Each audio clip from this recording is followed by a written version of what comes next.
Bonjour à toutes et à tous, je suis Samir et aujourd'hui on va voir les différentes manières de faire de l'adressage sur une cellule, sur un tableur. Donc, on avait dit qu'une cellule avait une adresse et c'était donc la lettre puis le chiffre qui correspondait en fait au croisement entre colonnes et lignes de cette cellule. Ok. Donc, en partant de ça, on pourrait donc faire de l'adressage relatif comme ce que je viens de faire ici. En gros, ici, ce que j'ai fait, c'est que j'ai calculé la somme en fait de ces deux colonnes-là.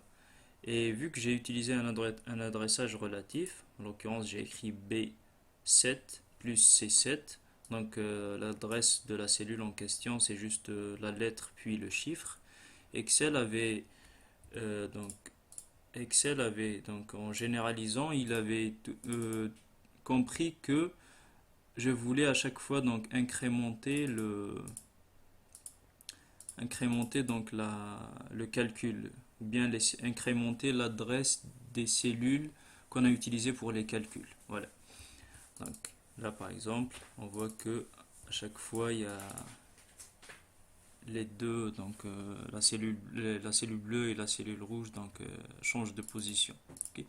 Si je voulais faire un adressage absolu, donc quand est-ce que je voudrais faire un adressage absolu, ce serait par exemple dans le cas où on voulait sommer une colonne complète avec une seule cellule. Par exemple, dans la cellule jaune ici, je vais avoir un chiffre et euh, je vais prendre donc toute cette colonne-là et la sommer qu'avec ce chiffre. Donc ce sera 1 plus 5, 5 plus 5, 9 plus 5, etc.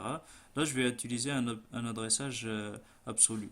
Donc l'adressage absolu, c'est égal, donc dollar la lettre, dollar le chiffre. Ok. Je vais faire ça.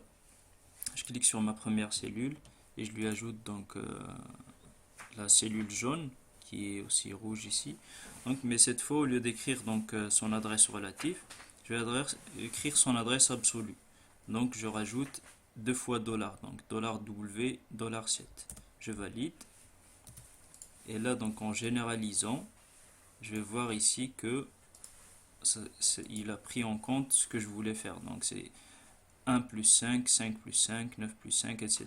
Si j'avais pas fait ça, si j'étais resté sur un adressage relatif, comme ça, donc comme ça, le résultat, ça serait ceci. Donc voilà, dans le cas où vous voulez faire un adressage absolu, donc sommer une colonne avec une cellule, on va faire un adressage donc absolu. Donc l'adressage mixte, donc on a deux adressages mixtes en fait. On a donc la lettre dollar le chiffre ou bien dollar la lettre dollar le chiffre.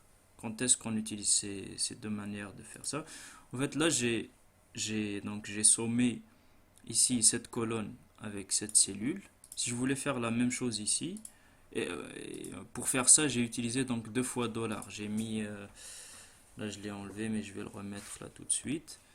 Donc j'ai mis deux fois dollar et ça a donné ça. Ok.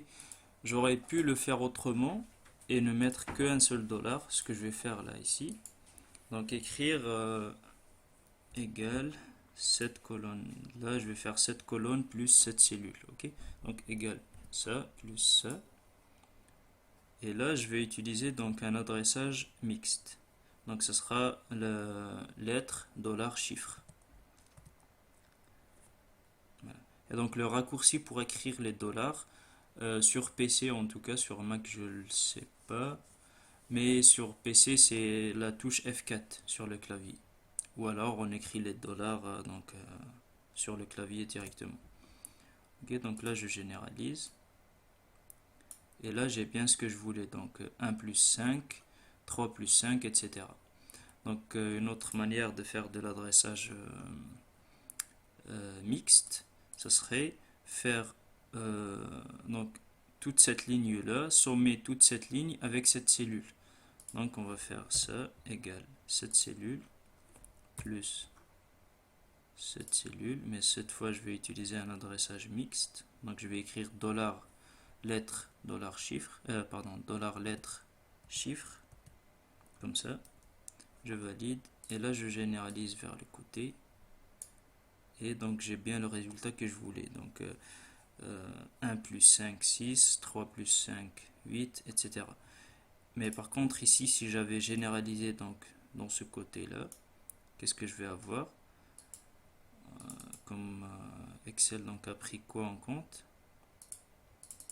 Donc il a incrémenté à la fois l'adresse de cette cellule qui était donc M32 qui est devenu M33 et aussi l'adresse de cette cellule là parce qu'on avait figé que la lettre et non pas le chiffre.